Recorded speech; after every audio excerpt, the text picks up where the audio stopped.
আরে আঙ্কেল, আপনারা? সোহানা, তুমি এখনো চিপস বিক্রি করতেছো?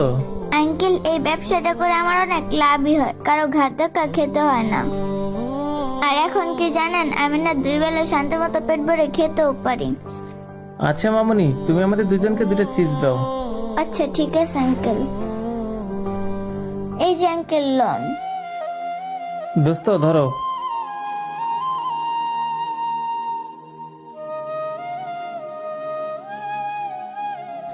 এই নাও তোমার চিপসের 20 টাকা। আর এই যে নাও 100 টাকা, এটা তোমার বোনাস। কি এবার তুমি খুশি তো? তুমি তাহলে থাকো, আমরা এখন আসি। আরে এখানে এতগুলো টাকা, ওই আঙ্কেলদের টাকা ফালা রেখে চলে গেছে। আঙ্কেল, আঙ্কেল শুনেন, আঙ্কেল দাঁড়ান।